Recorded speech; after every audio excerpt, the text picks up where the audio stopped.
Hi guys, this is Royal Patel. I am from Department of Neuropharmacology from ISF College of Pharmacy.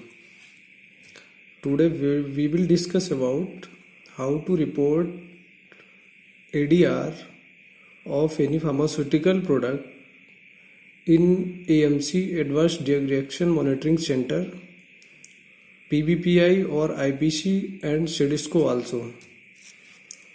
सबसे पहले हम देखते हैं जो हमारा फॉर्म होता है suspected adverse drug reaction reporting form. ये रेड कलर का फॉर्म होता है बट इसका जो प्रिंट है वो ब्लैक एंड वाइट आया हुआ है। अगर हम कलर निकालेंगे प्रिंट तो ये रेड कलर का आएगा। Red form for health care professional, ये यहाँ पे मेंशन भी है, for voluntary reporting of ADR adverse drug reaction by health care professionals. और किसी में एक आता है आईपीसी का ब्लू फॉर्म आता है बट वो only non pharmaceutical non health care professionals के लिए होता है वो। तो फर्स्ट ऑफ ऑल हम शुरू करते हैं। ये एक हमारा सैंपल है, एक ब्लैंक फॉर्म है। तो सबसे पहले हम देखते हैं पेशेंट इन्फॉर्मेशन। तो पेशेंट इनिशियल्स का मतलब है, इट मीन अगर किसी पेशेंट का नाम है सूरज कुमार तो हम लिखेंगे S.K। हम कभी कंप्लीट नेम नहीं लिखते हैं क्योंकि इसमें थोड़ी सी प्राइवेसी मेंटेन करनी पड़ती है। देन सेकंड पॉइंट है age at the time event और डेट ऑफ बर्थ, मतलब उसका DOB क्या है या फिर जिस टाइम पे वो इवेंट हुआ है उस टाइम उसकी एज क्या थी।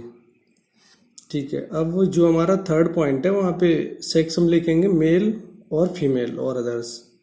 उसके बाद फोर्थ जो पॉइंट है हमारा वेट, हम लिख देंगे कि पेशेंट का वेट कितना है। उसके बाद हम ये डिटेल देंगे सस्पेक्टेड एडवर्स रिएक्शन। फिफ्थ में है इवेंट और रिएक्शन स्टार्ट डेट, मतलब किस दिन हमारा जो रिएक्शन या फिर इवेंट हुआ है पेशेंट को। उसके बाद है सिक्स हमारा इवेंट रिएक्शन स्टॉप डेट, अगर कोई मेडिसिन ले रहा है तो जो रिएक्शन या फिर इवेंट आया है वो स्टॉप कब हुआ है उसको मेंशन करना है, यहाँ पे हमें डेट मेंशन करनी है। उसके बाद है हमारा 6A onset lag time. Onset lag time का मतलब है कि जब कोई पर्सन फार्मास्यूटिकल प्रोडक्ट या फिर मेडिसिन ले रहा है तो जो उसकी डोज है और जो ADR आया है उसके बीच का समय। इट मीन्स मतलब जो डोज ली है पेशेंट ने, उसके बाद कितनी देर बाद उसको ADR आया है तो वो मेंशन टाइम कर देते हैं। वो आवर में हो सकता है, मिनट्स में हो सकता है, मंथ में हो सकता है, वीकली भी हो सकता है। उसके बाद हमारा है सेवंथ है describe event reaction with treatment details if any. इसमें मैं मेंशन कर देना है जो भी फिजिशियंस या फिर फार्मासिस्ट, नर्सेज, डेंटिस्ट जो भी होते हैं वो इसमें पूरा मैटर दे देते हैं। जो भी इवेंट आया है, कैसे इवेंट आया है, इवेंट के साथ कौन कौन सी कॉम्प्लिकेशन है पेशेंट को। ठीक है, अब देन हम देखते हैं सस्पेक्टेड मेडिकेशन। सस्पेक्टेड मेडिकेशन होता है जैसे कोई पेशेंट फीवर से सफ़र कर रहा है, अब फीवर में वो पैरासीटामोल लगातार ले रहा है, तो अगर उसको लीवर की प्रॉब्लम आ रही है और पैरासीटामोल के साथ वो एंटीबायोटिक भी ले रहा होगा, हो सकता है मल्टीविटामिन चल रही हो या फिर कोई हेल्प चल रही हो उसकी, तो सस्पेक्टेड मेडिकेशन का मतलब है जो सस्पेक्टेड है, मतलब जो ADR का मेजर कॉज है तो वो हमारी सस्पेक्टेड मेडिकेशन में आ जाएगी। तो वहाँ पे हम दे देंगे नेम, ब्रांड से दे देंगे या फिर जेनरिक, बट जेनरिक ज़्यादा प्रेफरेबल होता है कंपेयर टू ब्रांड। और manufacture if no, batch number लिख देंगे हम, एक्सपायरी डेट देते हैं उसकी, और dose used and route used and frequency, OD है, BD है, फिर TDS है। थेरेपी डेट है कि कब ने स्टार्ट की है पेशेंट ने थेरेपी और कब वो स्टॉप हुई है। और इंडिकेशन का मतलब होता है कि जो मेडिसिन किस पर्पज के लिए वो ले रहा था पेशेंट। इट मीन जैसे वो पैरासीटामोल ले रहा है तो पैरासीटामोल फॉर फीवर, पैरेक्सिया, तो इंडिकेशन हो जाएगा हमारा फीवर। और जो हमारी कॉजुलिटी असेसमेंट है, मतलब कॉज में हमारा WHO स्केल लगता है यहाँ पे, तो जो हेल्थ केयर प्रोफेशनल है वो लिख देते हैं लाइकली या फिर प्रोबेबली। अब देन नेक्स्ट है 9 एक्शन टेकन, इसमें प्लीज टिक। तो उसमें जो फिजिशियन होते हैं, फिर फार्मासिस्ट, डेंटिस्ट, उन्होंने क्या एक्शन लिए वो हमें मेंशन करने हैं।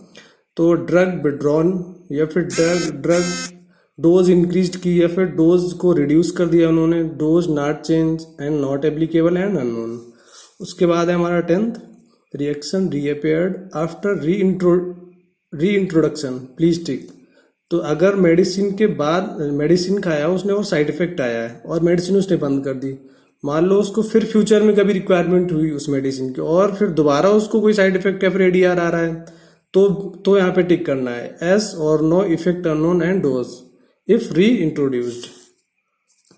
Then we move 11, concomitant medical product including self medication and herbal remedies with therapy date and exclude those used to treat reaction।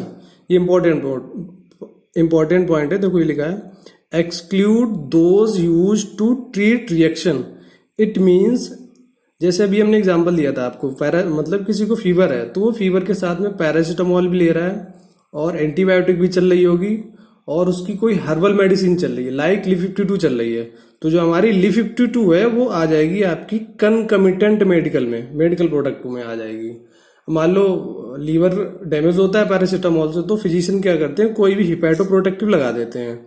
तो अगर हर्बल है या फिर कोई हर्बल नहीं है, फिर भी वो कंकमिटेंट मेडिकल प्रोडक्ट में चला जाएगा। तो उसका लिखना है, हमें नेम लिखना है, डोज लिखनी है, रूट कौन से रूट से ले रहा है और उसकी फ्रीक्वेंसी क्या है और थेरेपी डेट क्या है और इंडिकेशन मतलब उसका पर्पज क्या है, क्यों ले रहा था वो patient.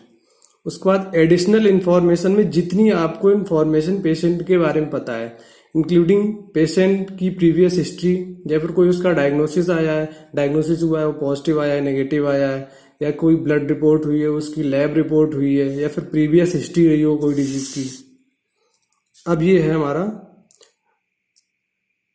IPD number, OPD number या फिर सीआर नंबर। तो अगर ओपीडी नंबर है तो बहुत अच्छी बात है, इससे और ऑथेंटिकेशन हो जाता है इसका। एएमसी रिपोर्ट नंबर आपको फिल नहीं करना है, वर्ड यूनिक आईडी फिल नहीं करनी है आपको। उसके बाद हम मूव करेंगे रेलिवेंट टेस्ट है लेबोरेटरी डेटा विद डेट्स, अगर है तो इसको डाल दो, इससे रिपोर्ट की ऑथेंटिकेशन ज़्यादा अच्छी हो जाती है। अगर आप लैब रिपोर्ट है या फिर यूरिन कल्चर है, A to Z MRI CT scan और ETC कोई भी रिपोर्ट है तो आप यहाँ पे मेंशन कर सकते हो।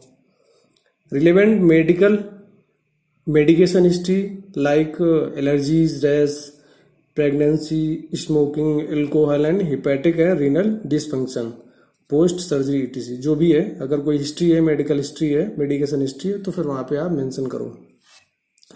उसके बाद है 14 seriousness of reaction, if no then click and please tick anyone. Seriousness of reaction का मतलब है अगर कोई पेशेंट मेडिसिन लिया उसने और उसको एडीआर आ गया, तो उस मेडिकेशन की जो सीरियसनेस है वो लिखनी है। मतलब अगर वो पेशेंट की डेथ हो गई उसे तो डेथ में क्लिक करना है, लाइफ थ्रेटनिंग लिखा है, या फिर प्रोलॉन्ग हॉस्पिटलाइजेशन हो गया है, कॉन्जेनाइटल एनोमली हो गया है, डिसेबिलिटी हो गई, या फिर अदर मेडिकल इंपॉर्टेंट, ये आपको यहाँ पे मेंशन कर देना है। अब जो एडीआर आया है तो जो फिजिशियन है या फिर फार्मासिस्ट है, डेंटिस्ट है या फिर नर्सिस है, उन्होंने आउटकम्स क्या निकाले हैं उसके, रिकवर्ड है, रिकवर्ड या फिर फैटल रिकवरिंग हुआ है, recovered with and not recovered unknown, इसमें आपको यहाँ पे क्लिक कर देना है। अब जो हमारा लास्ट इंपॉर्टेंट पॉइंट बचता है वो है reporter detail. Reporter detail means name and professional address. Name आप लिख देंगे और जहां से आप फिल कर रहे हैं फॉर्म को वो अपना एड्रेस दे देंगे, वो चाहे एकेडमिक हो, एकेडमिशियन हो सकता है, या फिर वो हॉस्पिटल क्लिनिशियन भी हो सकता है। और पिन डालेंगे, आप अपना ईमेल आईडी डालेंगे और टेलीफोन नंबर डालेंगे, ऑक्यूपेशन अपना डाल देंगे, सिग्नेचर डालेंगे और डेट ऑफ दिस रिपोर्ट, आपने किस डेट को रिपोर्ट की है, and sign and name of receiver.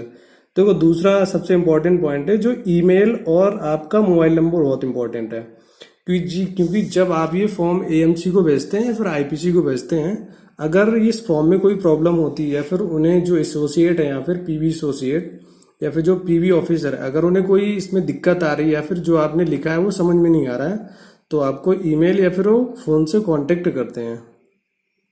Okay, thank you very much.